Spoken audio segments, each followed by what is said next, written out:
যে হাত দিয়ে জাতির পিতার ওই ছবি নিয়ে তারা ভেঙেছে,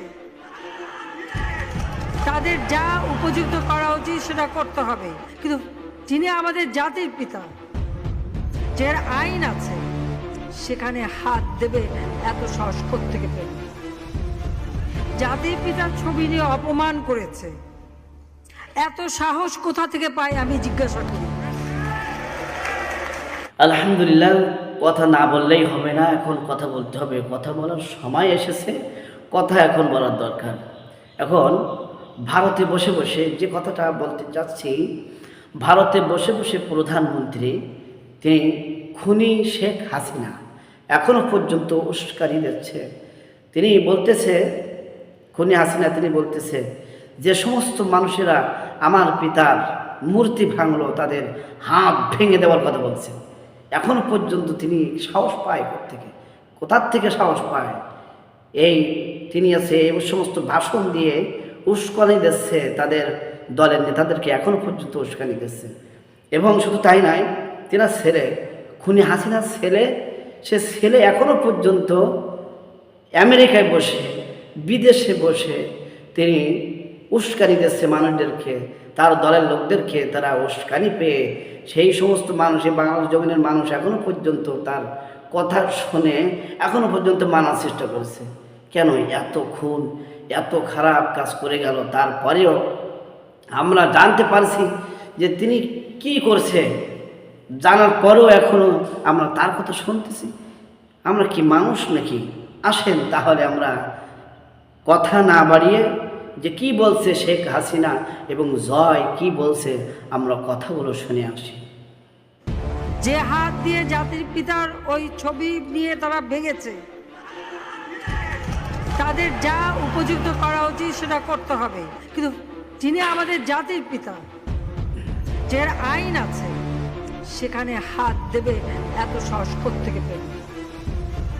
জাতির পিতার ছবি নিয়ে অপমান করেছে, এত সাহস কোথা থেকে পায় আমি জিজ্ঞাসা করি।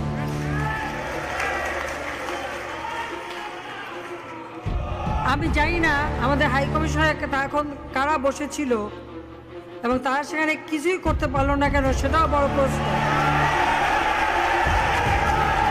আর আমি আমার প্রবাসী যারা বাঙালি, না আমার প্রবাসী বাঙালিদেরও আমি বলবো যে যারা এই ঘটনাগুলি ঘটিয়েছে তারা চলাফেরা করে না, তাদের দেখেন না। যে হাত দিয়ে জাতির পিতার ওই ছবি নিয়ে তারা ভেঙেছে, তাদের যা উপযুক্ত করা উচিত সেটা করতে হবে। কারণ জাতির পিতার নাম মুছে ফেলার চেষ্টা করা হয়েছিল, তো তারিখ যেহেতু দূরের কথা, ওর বাপ তো চেষ্টা করেছিল এই নাম মুছতে, ওর বাপও চেষ্টা করেছে, মাও চেষ্টা করেছে। তারা কি পেয়েছে নাম মুছতে? পারে নাই। ইতিহাস কখনো কেউ চাপা দিতে পারে না। আর জাতির পিতা তার 7 মাসে ভাষণে বলে গেছে যে বাঙালিকে কেউ দাবায় রাখতে পারবে না, পারে নাই দাবায় রাখতে। তা আজকে এত বড় দুঃসাহস হয়ে যায়।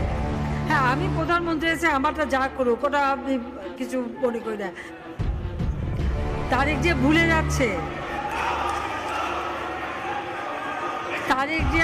যাচ্ছে, যে তার মা দুর্নীতি। আমি সজীব ওয়াজেদ জয় বলছি।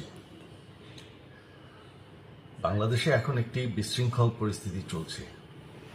সারা দেশে আমাদের ভাঙচুর হচ্ছে, লুটপাট হচ্ছে, আমাদের শহরের বাইরে আমাদের নেতাকর্মী, আমাদের আওয়ামী লীগের নেতাকর্মীদের উপর হামলা চলছে, অনেকে হত্যা করা হয়েছে। এই পরিস্থিতিতে আমি বলতে চাই, আওয়ামী লীগ হচ্ছে বাংলাদেশের সবথেকে পুরাতন গণতান্ত্রিক এবং সবথেকে বড় দল। আওয়ামী লীগ কিন্তু মরে যায়নি।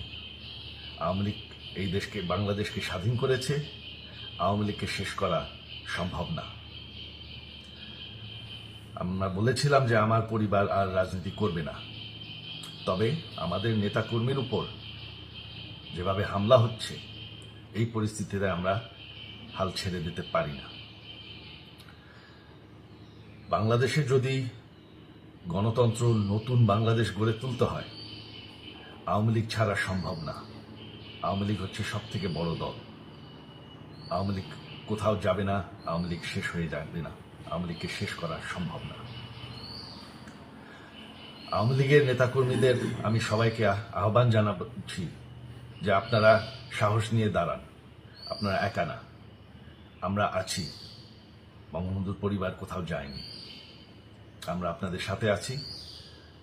দেশকে, আমাদের নেতাকর্মীদেরকে, আওয়ামী লীগকে রক্ষা করার জন্য যা প্রয়োজন আমরা করতে প্রস্তুত।